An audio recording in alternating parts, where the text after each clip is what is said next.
Magandang araw po mga kaparokya. Ako po si Father Romel Felizardo. Halina't pagyamuin natin ang salitang bubusog sa atin. Halina tayo'y magminandal.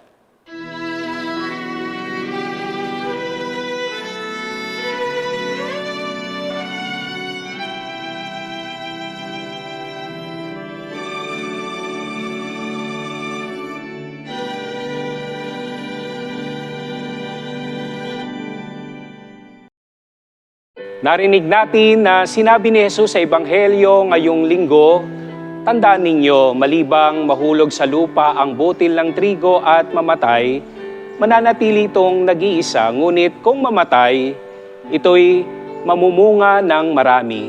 Mga kapatid, sa mga salitang ito, nakasentro ang pagdiriwang natin sa ikalimang linggo ng panahon ng Kwaresma o ang 40 araw na paghahanda para sa Pasko ng Pagkabuhay. Ito rin ang huling linggo ng Kwaresma bago tayo pumasok sa pagdiriwang ng mahal na araw. Kung titingnan natin, napakarami ng mga nakalistang gawain sa mga darating na araw. Sabay-sabay na paghahanda para sa pagdiriwang ng dakilang kapistahan ng ating mahal na patron na si San Jose at paghahanda rin sa pagpasok ng mahal na araw. Bagamat mahalagang lahat ng mga activities at mga preparations na ginagawa natin bilang parokya, huwag sanang mawaglit sa ating isipan at sa ating puso ang pinakasentro ng lahat ng ating mga ginagawa.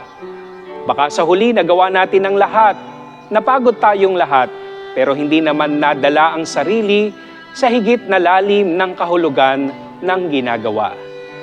Sa gitna ng lahat ng mga ginagawa nating paghahanda, ibinabalik tayo ng ating Panginoon sa dapat na maging sentro ng ating mga pagdiriwang sa mga darating na araw.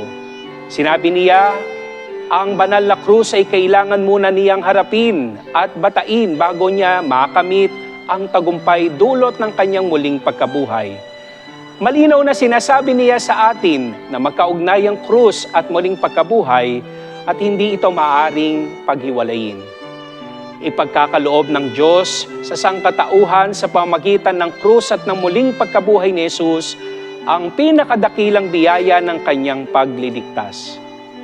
Ang banal na krus, mga kapatid, ay isang napakahalagang bahagi ng misyon ng ating Panginoon bilang ating Mesiyas at manunubos. Kung wala ang krus sa banal, walang muling pagkabuhay.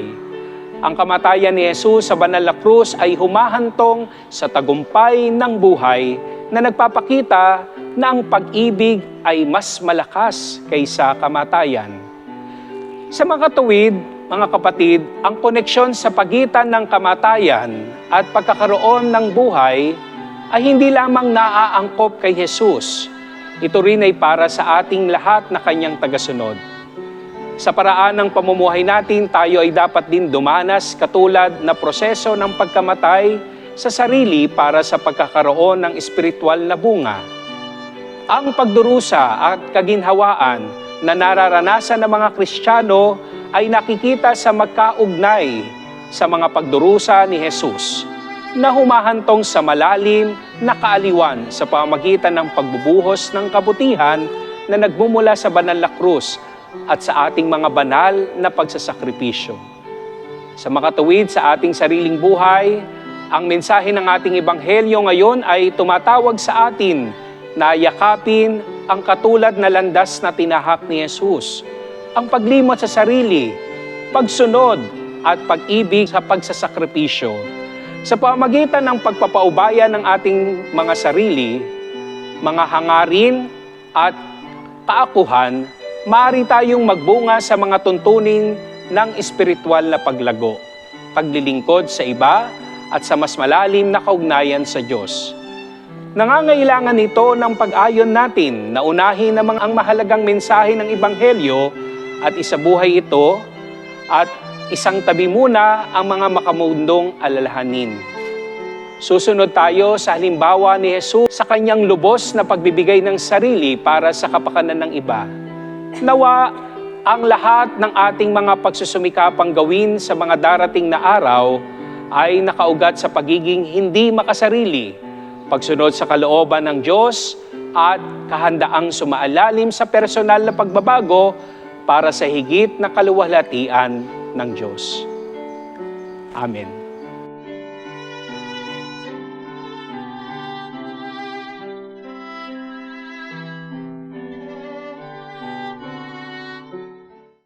Sana'y nabusog kayo sa ating inihandang minandal. Narinig na natin ang salita. Halina't ito'y ating isagawa.